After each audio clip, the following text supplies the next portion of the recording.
to go. Yeah. How? I don't feel bad anymore. It was a good ride. Yeah. Steve Campbell, thank you very much. Appreciate that. Really appreciate you. You're a funny guy. Tanya, you had a good ride? Yes, it was fun. Awesome, awesome. Guys, sorry about the confusion with the Zoom. We have like 18 different accounts and none of them work the way they're supposed to apparently. So thank you for switching it up real quick for us. Appreciate that. Andy, you there? I'm here, man. All right. Can I see your pretty face or no? You can. I'm inviting some other people did you send out the email? I just sent it like 2 minutes ago. Okay. Dude, Sorry. Campbell. Campbell, who's that handsome guy you want to use catfishing? Appreciate that, buddy. Good guy there.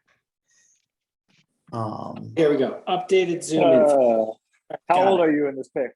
Probably 7 or 8. No, 8 probably. With a little devilish look of a 18-year-old. Yeah, that was the look of, I know in about 22 years, I am going to work Steve Campbell on the bike every time I see him. I'm going back to mute. Yeah, good idea. Good idea. All right, looks like we got almost a quorum here, which is pretty nice. Let's give everyone another like 30 seconds, maybe a minute. Sound good? It's good. Oh, Andy, did you hear? Tanya got into Escape from Alcatraz today after thinking she wasn't going to get in. So you've done it once or twice before? I've done it once and I regret not doing it this year. I love it. Yeah. Cool. Yeah. So did you find out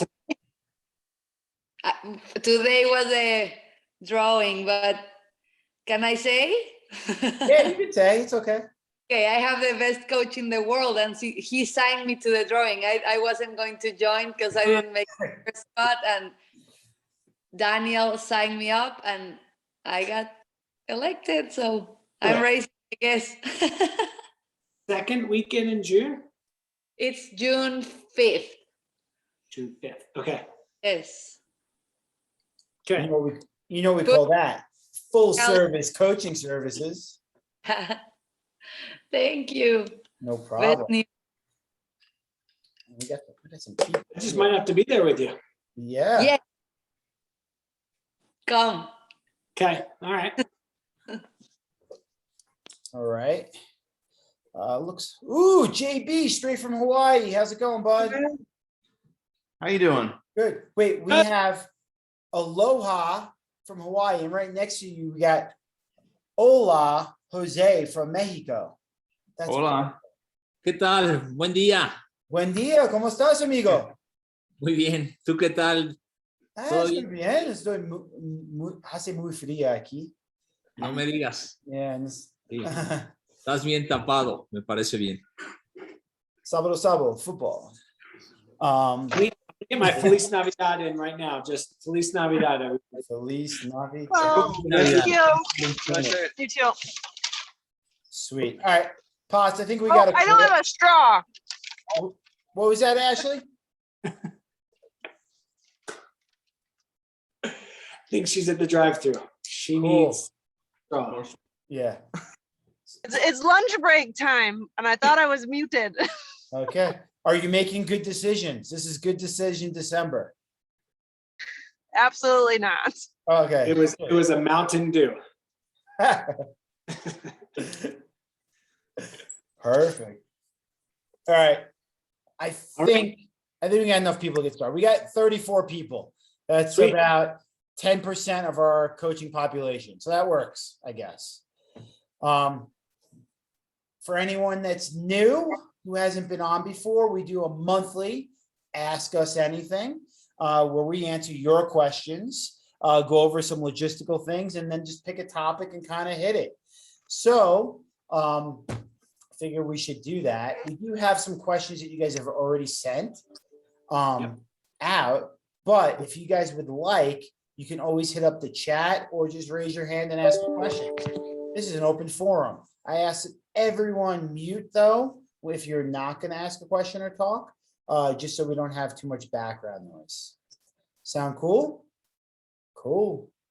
Mr. Potts. Yep. I actually want to, let's do logistics first, because just as a heads up, I might have to step off the screen for a couple of minutes. And if I do, you guys are just going to rock and roll. And then I might just leave this on until you guys are done. And so you can just get off when you need. Cool? Yep. All right. So logistics. From a logistics standpoint, how many people who are custom plan athletes, either give me a thumbs up, show of hands or whatever, have read the off-season guide? Cool. Cool. Okay. Awesome. So we're not gonna, just like with the Potsits Plus that we just did a meeting with, we're not going to read that. That'll be silly. But what we're going to do is answer questions you have and go over some big picture things. So off season, we got athletes. Some people just finished racing. Some people haven't raced in a long time. Some people are chomping at the bit to get going.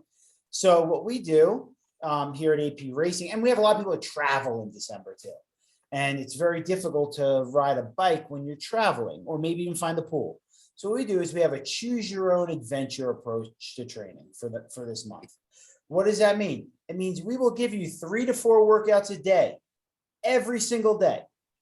And what you can do with that is you pick the ones that fit your schedule, fit your goals, fit your needs. This is a very broad canvas we're painting with here. You could do every workout every day and you'll probably be fine too. We write these so they're interchangeable. We actually write them as if we were doing all of them every day. So you could do all of them if you want. You could do 2 a day. I believe we say try and get 3 to 4 in each discipline a week if you could. That would be fantastic. We even put in some strength training for this time of year. I say strength training in quotes because it's more about basic movement and basic, I call it functional strength. No weights, no real compound movements. It's more about using your body to strengthen your core, strengthen the key muscles, and just kind of create those connections you're going to need if you get into deeper levels of strength training with us, if you decide you want to do strength training, and just to give your body the foundation it needs for racing. So anyone have any questions on that at all in terms of like how that you should approach the off season, approach now? If you do, hit us up in chat or just ask. As you're doing that, I'm just going to ask Andy. Andy, as you approach your off season, which actually, Andy, you're racing this weekend, but after that, as you approach your off season, and if you were to had to execute this, what is the most important factor in terms of things you should be doing for success as you set up your year? All right. So I think the most important thing for success is probably setting up a pattern. Okay. I think that once you start to dial your body into a specific pattern, you can do like what we will do with a lot of our athletes is this accordion effect, where if you have the set schedule of, I swim Tuesday, Wednesday, Thursday, and Saturday, and then you start swimming on those days. It doesn't have to be at the same intensity or volume where it will be in 3 months, but strictly the pattern. Trying to establish a schedule so you're setting up norms, not just for yourself and your body, but also like what you need to achieve that day, making sure that the sport fits into your life. And then also, I don't know a better way to say it, but like kind of priming the people who are in your family that you love, like that you have a pattern, you have a schedule, and you can start to be dependent on within that schedule. And I think if you're going to change something, now is the time to do it. Agreed, 100%. Because habits, what do we say? There's a couple of things. Practice doesn't make perfect, practice makes permanent. And creating good habits creates permanent results for your training. Yeah, and then this is where we can drive a lot of consistency, right? Just through patterning, you can derive some consistency. You can look at Mondays versus Mondays, and then you can start to see development. You can start to see improvement. And then you look on the incremental aspect of things, you can see that, you know, and this is true in life. Like if you show me an overnight sensation in the pop singing world, I can guarantee you that person has been grinding for 10 years. And so with that in mind, there are no overnight successes. So we establish this pattern. You can get incremental improvements. Very rarely will you ever see, like when you compare a Wednesday to a Wednesday, it's pretty linear. Sometimes it'll dip, but you'll eventually, if you're trying to get here and you're currently here, it's not linear. It kind of moves in this jagged pattern, but by the end you are eliciting improvement. So I think starting that pattern now is key for driving that consistency and that permanence of habit. Exactly. 100%. Some people want to use like, so if you live in a really cold climate, it's really hard to focus on your bike in the winter, or like some people want to, unless you want to ride inside all the time, that's fine. Some people want to focus on their swim, or they want to focus on their run. And you can do that with this structure. And the key here is to, you know, pick that sport and add more sessions to that sport and have a mindful approach to your training during that sport and be purposeful. And I think that could really help you. So instead of maybe doing 3 sessions, maybe you're doing 5 to 6 of that single sport. I think that could help a lot. Andy, do you ever do that during the year? I do. I'll take like a, we'll do like a 10-day focus, even though I still operate off of a 7-day cycle.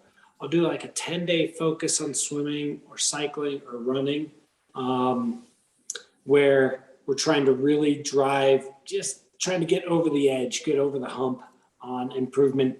I'd say probably one of the most successful mental strategies that I use when I do more blocked formats is I always take what I'm currently doing and I apply it to something else. So an example is like, all right, let's say I'm really working on my swimming. I know I'm going to swim 9 times in 10 days. Well, during that time, what I say to myself is like, every time I dive in the water, it's like, I'm willing to put in the work and the effort when I ride. This is the same thing. I have to be willing to train and commit in the water just like I do on the bike. And then when I ride, it's just like I would do on the run or just like I do in the water. And then when I run, it's just like I would do, like, so it's definitely has this transfer aspect to it. And I think if that strategy, that mental strategy is not working for me that day, what I'll do is I'll start to think about people, right? So I'm willing to work hard in this singular endeavor in this moment. I know that Daniel is also willing to work hard in this endeavor, and he is putting in a hard day's work. So I can match, even though we may not be doing it in the same spot in the same moment. I know he. Oh, Andy, I just muted you on accident. Sorry about that. Unmute yourself. Sorry, my bad. All right, My fault. not sure what I lost. I heard enough. No, I just did at the very end, maybe like 2 sentences. Go. Okay, so if I can't think, if it's not working for me to think about other events, like I'm willing to commit in other events, so why can't I commit here? Then I start to look at people. If I'm willing to work hard at, if Daniel's willing to work really hard, I can match his effort, okay? If that's not working, then I'll go to the third aspect of it. And what really works well with number 2 is you got to love this person. Love the person that you're comparing it to. And you sense like why they're, or you love them for their purpose. You love an aspect of this person. You might not have to actually love the person, but you love an aspect of the person. So you can go to a professional like Eliud Kipchoge is willing to run this hard and commit to himself and go sub 2, then I can commit in my endeavor here, right? If that's not working, then I'll put myself out there. I've been in this pursuit for a really long time. I've been training since I was probably 11, but let's just say realistically 15, 16. We're coming on 30 years of that. So for 30 years coming on this athletic pursuit of excellence. If you don't have it inside you, then you can give it to me and I'll take it and I'll ride for you. So just say, I'm riding with my legs today, or I'm running with my back today, or I'm swimming with my shoulders today, whatever that means. If you can't find a person, I've been willing to commit for so long into this pursuit that I've found different aspects of it. And sometimes you can't rely on yourself. You got to rely on others. And sometimes that other person is hard to find. I've been lucky to have other inspirations, and that inspiration has changed as I've changed. But I've also searched for it. And I've looked at what makes other people successful in their pursuit. So I do take people specifically in triathlon and I look at how they excel, but I look at other sports. And those sports don't have to be swimming, biking, or running, or triathlon. They could be basketball or football. They could be ball sports or a game. And then I also look at artists, musicians, and then I look at like engineers and architects. And you start to look at all these other aspects of life where people are in this pursuit for their personal excellence, as well as giving back, right? So what are they creating within themselves that shows something more of the world to what they can offer? And sometimes the world never sees it, but sometimes they do. And I think that there's a lot to be said for learning from other people.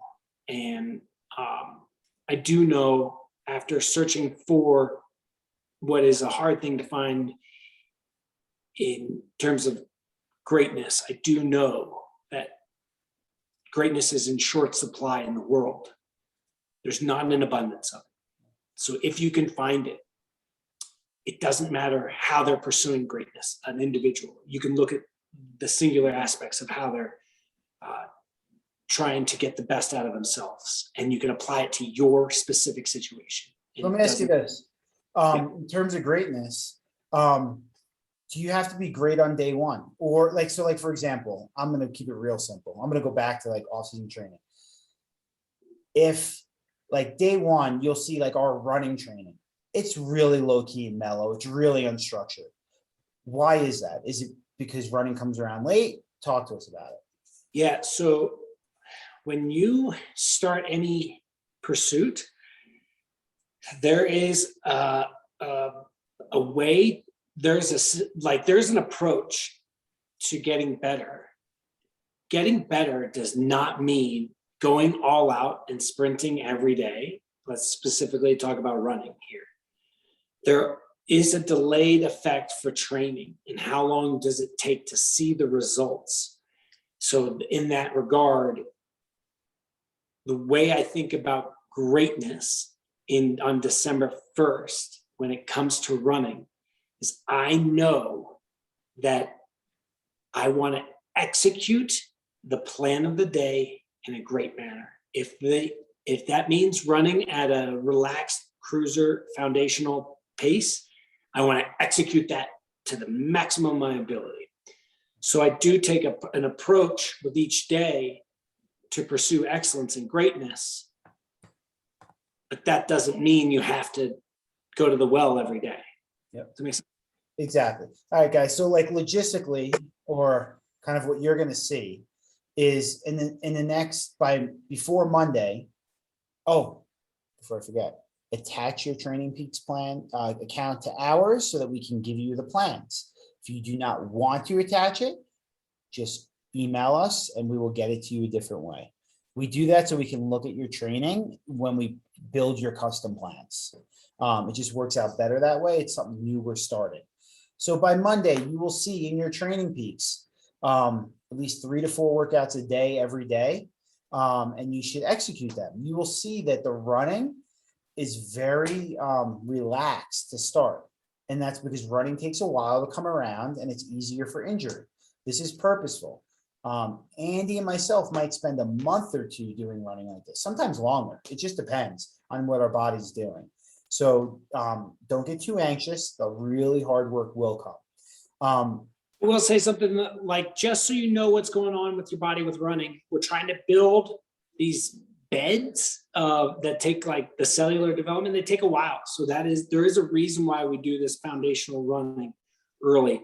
So we need to create more capillaries to get blood flow better into the recesses of your body.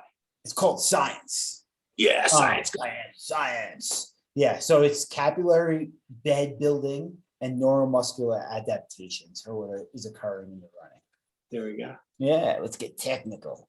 All right, so you will have about, I would call it 3 to 5 weeks of off-season training that will be built.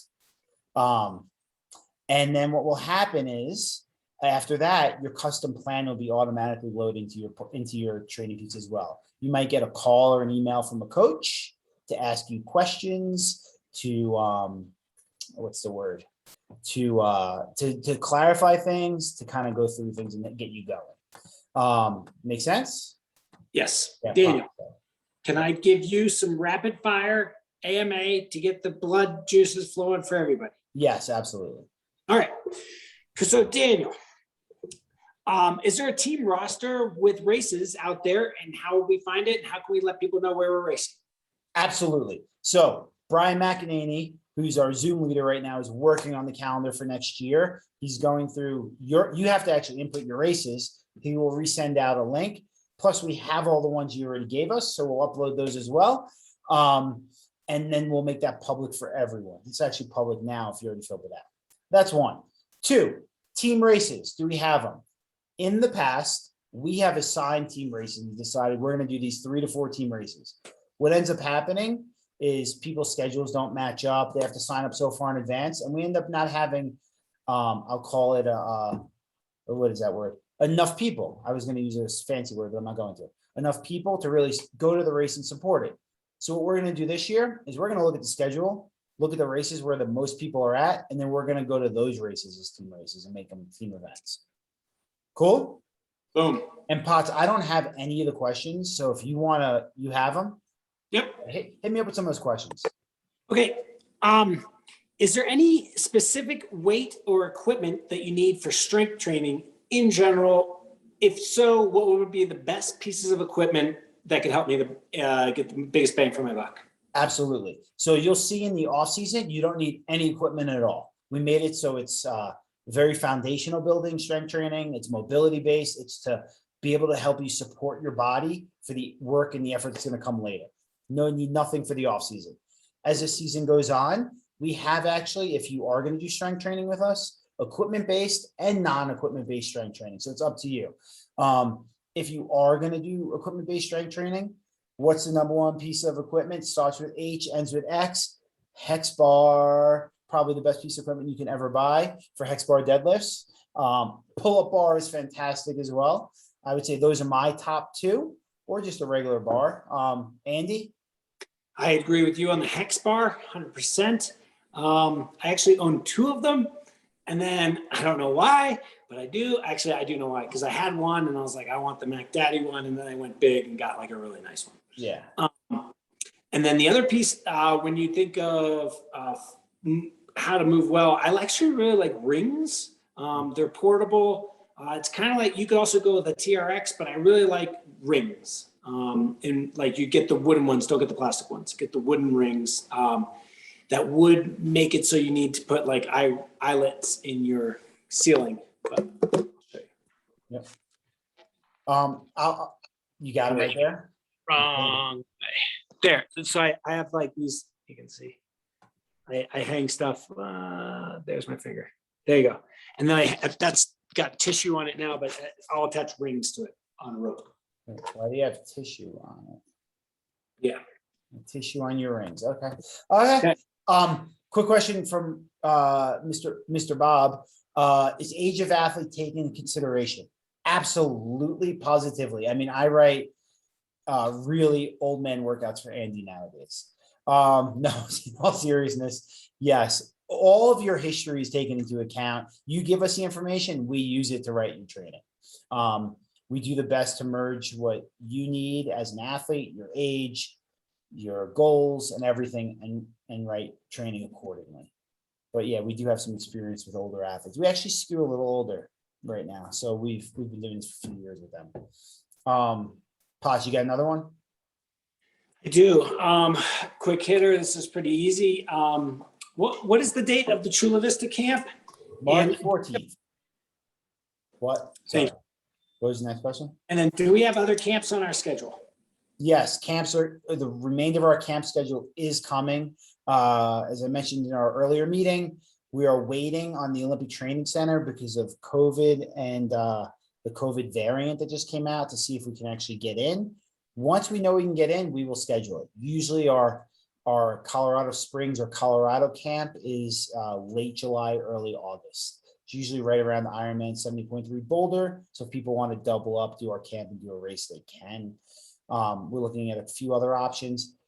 Corey Curtin, Potsheads Plus member, actually just volunteered to help us organize an East Coast camp. So we might take him up on that, but you guys got to show up if we do it. Next question. I had it for you. Darn it. Oh, yeah. Team kits. Are we working on a new sponsor for 2022? When would you expect the earliest arrival for a team kit if we did a team order?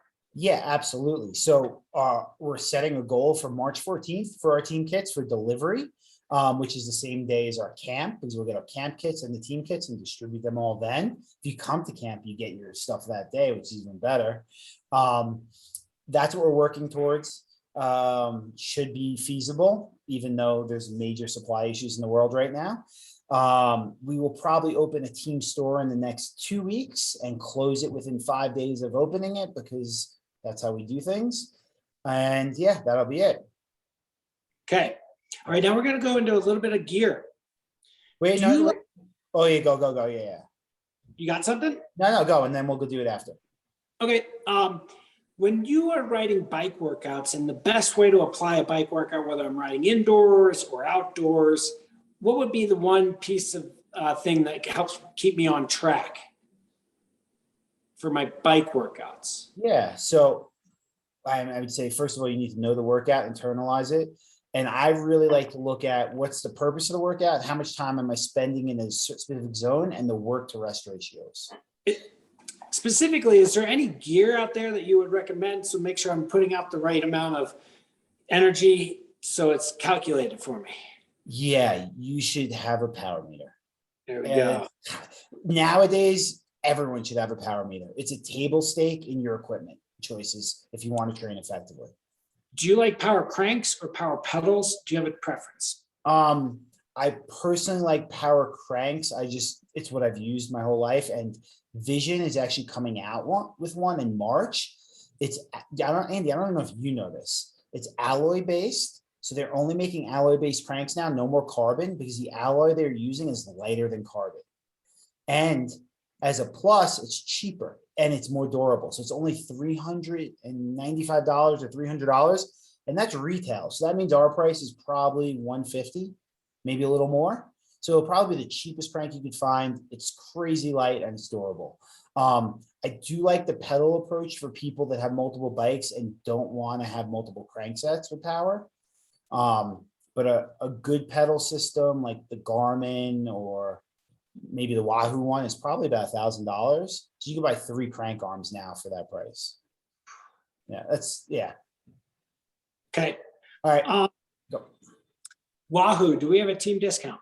Yes, I'm going to be putting all their stuff on our website in the team store. If you need something before I do that, which will be in the next couple days, just let me know. On an aside, you'll get an email on this. Team store, I updated the password for the team store and the team page. The password is password. So that makes it real simple. No caps, just password. Yeah, rock and roll. Okay. Since we're moving into a little bit of winter, things get a little bit colder. For those that like to ride indoors, are we going to have anything that might be able to help them with some indoor riding? Yeah, we already have had 2 of our Zwift Ride Series rides. Brian McEnany, shout out to him again, is organizing all of them. He put some information in Facebook. I'm going to send out, or Andy, maybe you'll send out an email in the next couple of days with all that information too. They're fantastic. The big thing for this is, I know there's only 38 people on the call right now, but we got to try and get to that 50 people number. Otherwise, Zwift won't help us pre-program the workouts. Yeah, Zwift won't host. Yes. So number threshold is 50. Yeah, here's a question for you, Andy. Regarding training, do we always apply polarized training methods for swim, biking, and run? And how long should be until we expect improvements in running based on your previous conversation? Oh, So let's start with the running one. How long does it take to get running improvements? All right, in terms of, I would say it takes about 6 weeks to establish good motor patterns, like the actual mechanical motor patterns to gain efficiency. I'd say it takes about 9 weeks to get to build full capillary beds. I do know that depending on how, and then if you add intensity earlier, you can rush the timeline, but a rush timeline up front means the compressed timeline in the back end because of the road punching back. So we do like to take our time with setting up the run in the right way. It will add to the longevity of everybody's career. And with that, if you haven't been running for a while, or even if you've been running a little, you're going to see improvements right away. It might not be, it's not the type of improvements that are consistent and steady and long-term. Anyone can do anything, recover them on a short-term basis. And if you're talking about time improvements, that's kind of variable, and you can manipulate that, I would say. I would say long-term improvements that you can feel, see, touch, it's 6, 9+ weeks. Did you give me the middle finger? 3 weeks? 3 months. 3 months, yeah, for real long-term improvement, because your body composition starts to change too. Yeah, because after 6 weeks, you got the mechanics. After 9 weeks, you've got better beds, and then you can start to really show improvement. Yep. Random, one more question from the chat box. Diane, oh wait, we have to go back to the second part of this. Do we always use polarized training? I'm not even sure what that means. Really high intensity, really low intensity.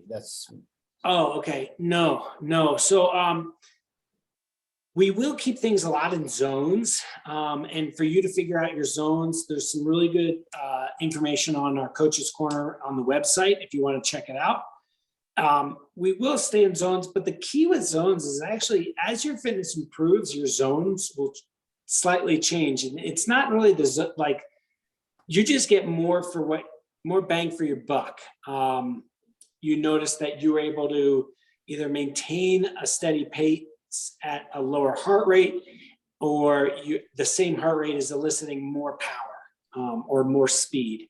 So your zones will change a little bit, and we can reestablish them as the season goes along. But we do spend a fair amount of time in the no fun zone, which is neither high end nor low end. It's closer to high end, but it brushes up against the low end of the high end.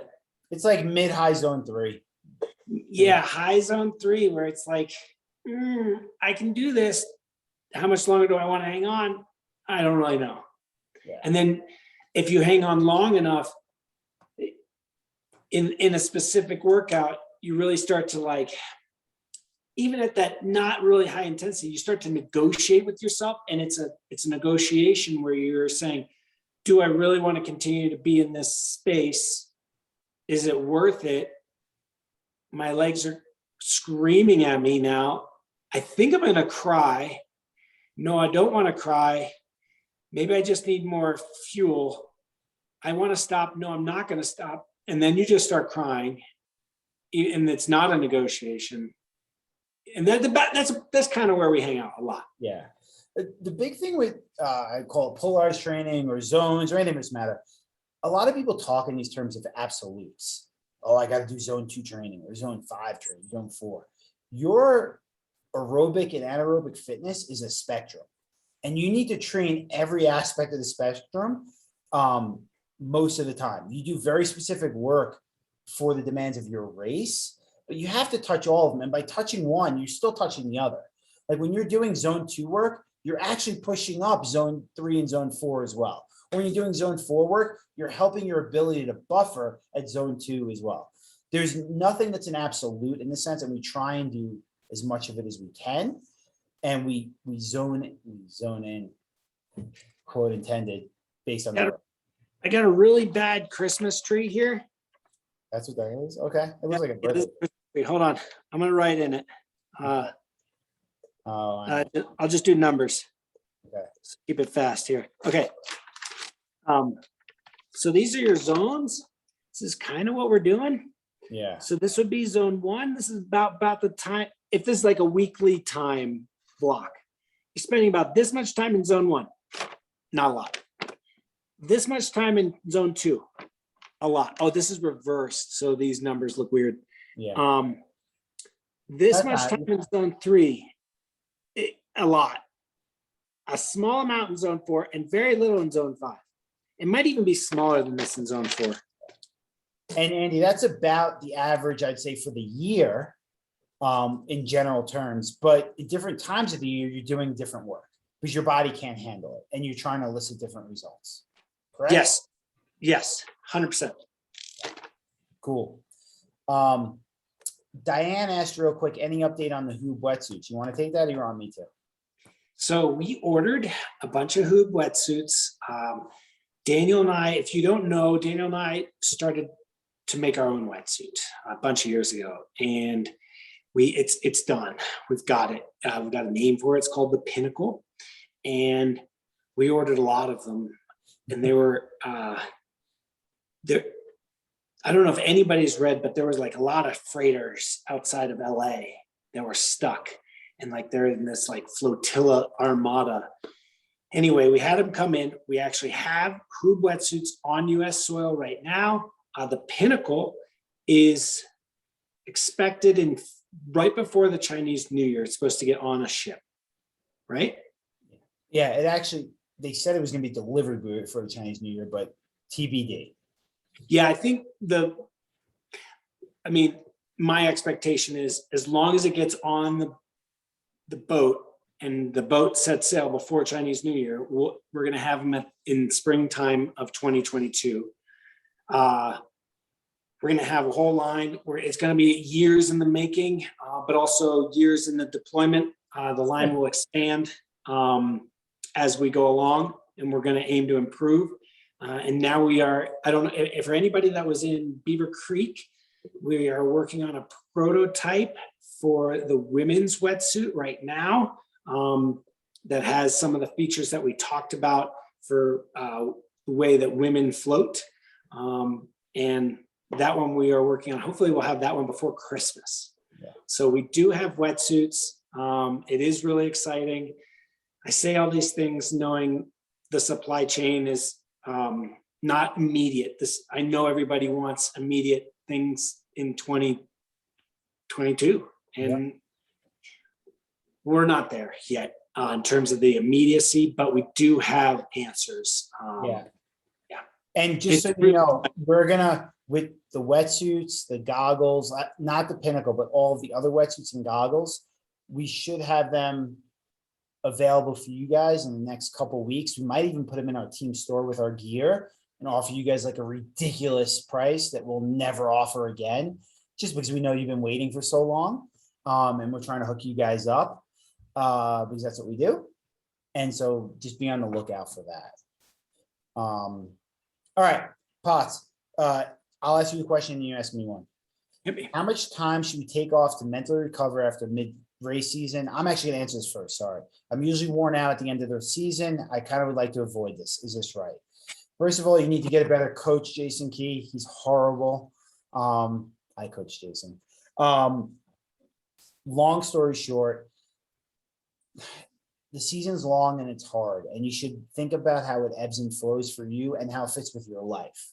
So, like we always schedule a little bit of a break, and it might not be time off. It just might be a different type of training because your body needs a different stimulus, and that might be what you need as well. Like it's harder to do indoors. I know Jason trains only indoors, and it's really hard to change that stimulus and that mental stimulus that way. I mean, Andy used to get burnt out all the time that way. So the more you can go outside or change the stimulus, it could help. And we'll work on it. A nice break is good too. Maybe a week or two. Like after a big race, it's really nice to take a break or two, do different things. I think what's special about taking a break is you realize like how much you were doing in those weeks and months leading up to a race, all the things that you were juggling. There is an old axiom where they say, if you want something done, give it to a busy person. You can really squeeze a lot out of yourself, but when you do that reset and you think back like, wait, how did I get all this done? And now I'm getting nothing done when I take time off. I do think time off is healthy. I will probably aim for probably 10 days, maybe 2 weeks. Nothing crazy. But you're also a professional athlete. This is true. Yeah, it's a little different. Yeah.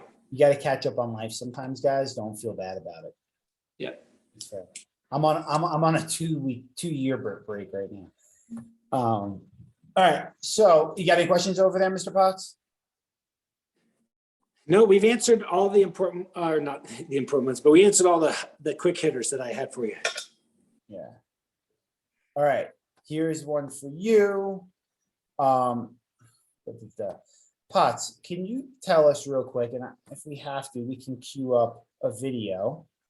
Oh, yeah. Sure. I can queue it up. You want to give some guys, as they go into the offices, a lot of people want to work on their swim. Can you give some swim tips, like things people should be looking out for, and maybe a drill or two that they'll see in their training? And tell me if you want a video, and I can pull it up. Yeah. All right. So we're going to touch on this a lot in Trula, but swim stroke has changed a little bit, and we want to make sure everybody is getting the most out of their swimming. Really what we're looking for is, all right, just like on the bike, when you want to go faster, you try to reduce your drag. It's actually way more important in the water to reduce your drag because of the medium you're traveling through is 800 times more dense than air. So you're trying to move through this medium, and any drag aspects can be really magnified. So what we're trying to do is, I'd love for you to try to get your hand to enter at your shoulder width when you are swimming. So with your left hand coming through, coming in at shoulder width. What we don't want to see happen, and what we often see happen, is it comes in at head, like right in line with your head, and then you're coming back, and then you're starting to initiate your pull. Well, two things are happening there. Number one, we're in this dead time between you entering at your head and then coming out and then getting the grab. You're flattening out, and then you probably don't have good ankle flexion. You're probably not kicking a ton, and you start to decelerate too rapidly. So with open water swimming, we want to stay on top of your stroke and really get the rate or cadence or tempo higher. And to do it, we eliminate the dead spot of hand entering in, coming over, and then initiating the like in the front part of your stroke. What we're trying to do is we're trying to emphasize hand in and on top of the water. And therefore, we want to enter at shoulder width. A really good drill for this is the catch-up drill. And during catch-up, you wait for the other hand to enter the water, and then you initiate. And what it's doing is you have to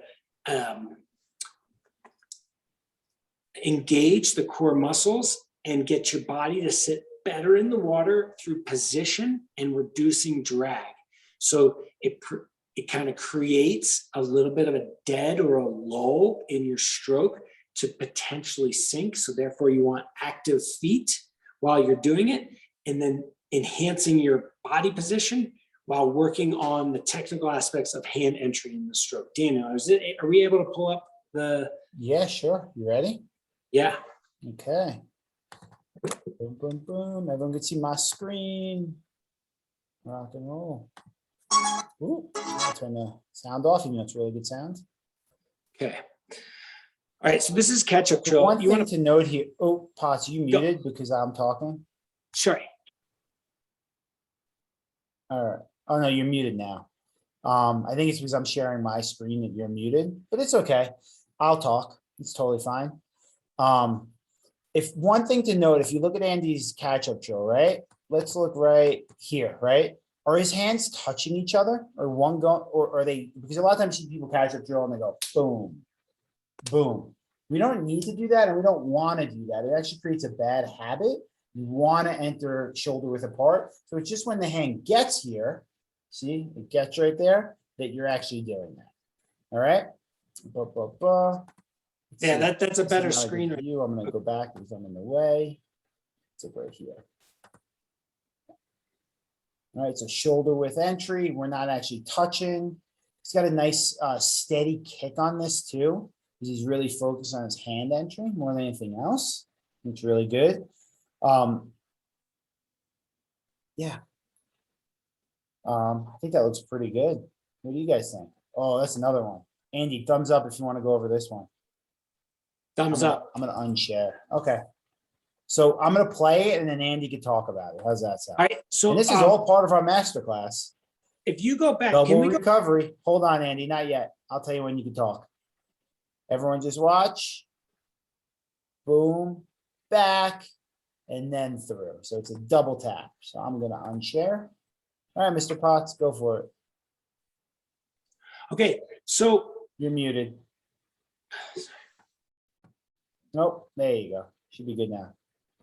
can we hear me? Yeah, good to go. Okay, so I will tell you that when we shot that video, my hands were too close. Daniel makes a great point. When I was heading back, so I was like kind of an out 25, back 25. On the second 25, my hand movement was actually better. I would love for you guys, when we do a catch-up drill, hands out front, you're coming here, like Daniel said, and then you initiate. Unfortunately, in that drill, I was coming here. I would enter shoulder width, and then I'd drift my hand in front of my face, and I'd come here. And I don't like that. I really like what Daniel said. And he's right on, because as your hand enters, your body position starts to change as the hand comes past the head.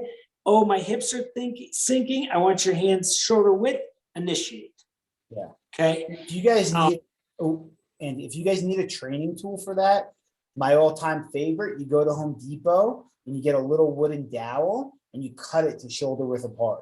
And you literally just pass the baton to yourself. I think this is underrated. And I was just going to talk about that, Daniel. Not bad. What it really does for you is it promotes the shoulder width.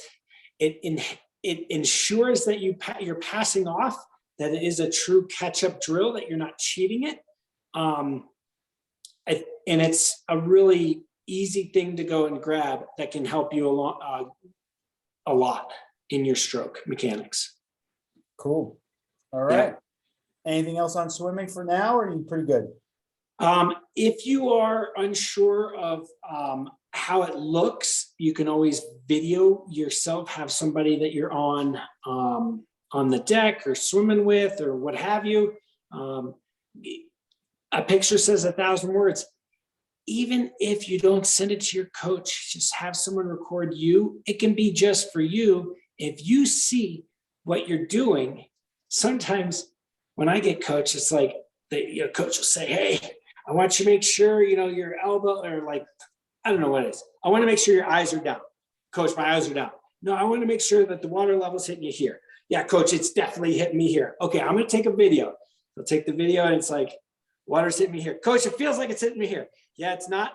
I keep telling you, it's hitting you here. I want it to hit you here. Aye, got it. And so then you watching you can really help because you can see where some of the flaws that what you can't perceive is actually happening. Exactly. Cool. I like that one. That's a good one. All right. I think that's most of the questions we had, most of the things we wanted to cover. I think the big thing is if you haven't filled out the training survey, make sure you do it so that we can start to build your programs and plans. We've actually started on people who've already done it already. Attach your Training Peaks account to ours. If you don't want to, you just email us and we'll get it to you anyway. And as you start to get your training, if you have questions, post up in the Facebook group, let us know. We're happy to answer them and kind of get you all the information you need. You will notice that you will have, you'll have about 2-3 weeks of training, and then you'll have some testing that will go on. If you're ready for the testing, you do it. If not, you can just do the time as a workout for those days. We don't test right away because most of your training right now should be perceived effort. If you can, we did give you a bunch of workouts that were programmed. Hey, Sam, Sam.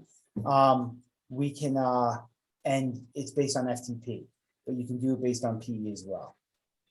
All right. That's what I got. Potts, anything else on your end? Have a wonderful December. Yeah. New Year's coming. New Year better than last year. Yeah. We're here for you guys. You let us know. Whatever you need. And join the Zwift rides. Get us the info we need so we can make you guys better. If you have questions, post up. Thanks, dudes. Peace.